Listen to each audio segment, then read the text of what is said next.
This is the start of a playlist entitled FilmFair Without Ivor. The name pretty much explains it, doesn't it? So let's dive straight in. And today I'm talking about the first production that was made without Ivor Wood at FilmFair. And this one originally started as a comic strip back in 1959 in the Daily Mirror, written by Maurice Dodd and illustrated, drawn by Dennis Collins. 20 years later, the characters depicted would make a jump to the small screen thanks to FilmFair in collaboration with Bill Melendez Productions, the latter being known for the Peanuts specials, among other things. Now, this series has recently been reissued on Blu-ray for the first time. And I've got a copy here. I bought it a while ago, and I've been meaning to do a review of this and just haven't found the right kind of lyrical purpose for it. And so this is released by Fabulous Films, who have been doing incredible work in the last few years. For fans of children's television and British animation history, they have been giving fans something to shout and scream about, because this company have been scouring the world, with help of others, and remastering 16mm films, putting them in complete collections, and then putting them out on Blu-ray. Some of the work put out include some of Ivor Wood's own work at FilmFair, Paddington and the Wombles, alongside stuff from the very famous Small Films, who created Bagpuss and Ivor the Engine and the Clangers from Oliver Postgate. They've been putting those out as well in tremendous quality.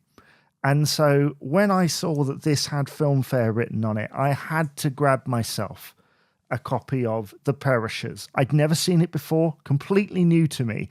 And the moment that I saw the artwork on the front, it immediately made me think of Peanuts. And of course, when you see that Bill Melendez is involved in it, that makes absolute sense. And even like some of the character design, the way that they move, the production of it is very much in that same style.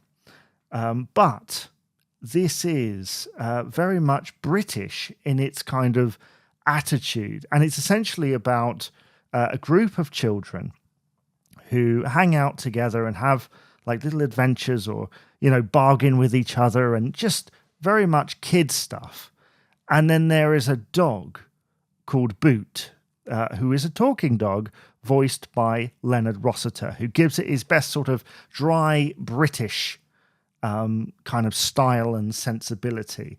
These are 5-minute things, which they are the sort of thing that FilmFair, have been famous for. Those 5-minute things with a little story, sort of thing that they'd put out just before the news. And so if you love any of that, you probably love this. Once you get through the art style, which, as I say, is very similar to Peanuts, but that's not a bad thing. And the characters do start to stand up, because they're all British voice actors in here. These are different characters. So what does this Blu-ray look like? Well, as I said, Fabulous Films have been doing incredible work when it comes to remastering this stuff. Stuff looks absolutely shiny. We bought some of these things back in the day. This had a previous release, and you sort of think, well, it's old. We're expecting it to look old. It's okay. It's not okay, because this looks absolutely fantastic. Like the lines are really pure. It looks like it was made yesterday, but not to the degree that like it's been computerized or anything. They've just cleaned it up.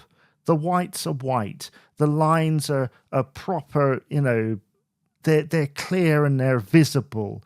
all the animation, and some of the animation, you can see like the flaw or whatever in it, but that's all about its charm. That's all its charm, isn't it?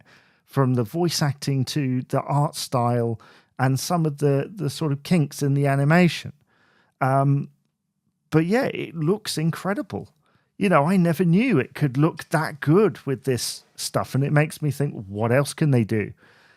This set comes with all 20 episodes, and last time I looked, I bought this for about £20, so it's about £1 an episode, and it has one bonus feature on it, which is a before and after restoration side-by-side comparison between sort of the master and the new one.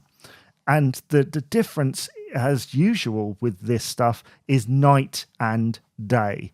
I never knew it could look that good.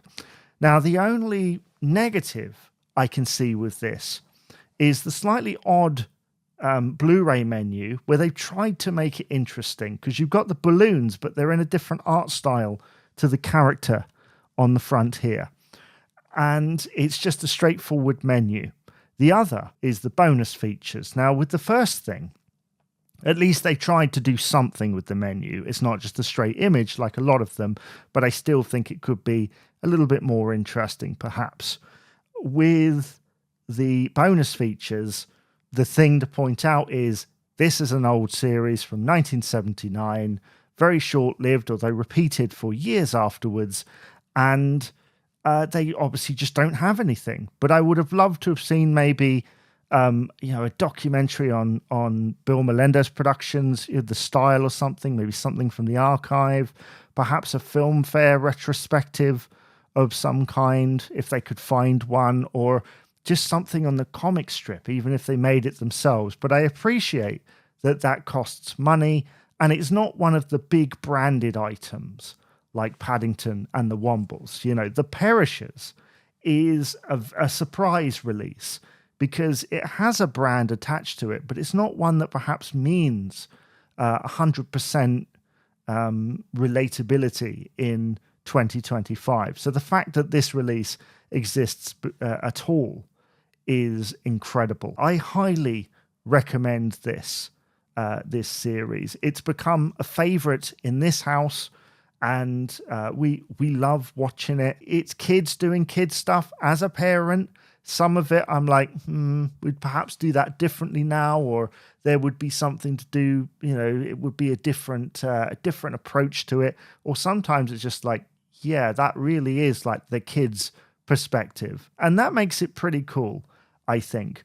Tell me, what do you think of The Perishers? Are you a fan of this series, or did the art style kind of put you off or anything? Have you got this? Like, what are all your thoughts on it? Let me know all your thoughts in the comments below, and I'll see you again for another episode of the Woodland Connection.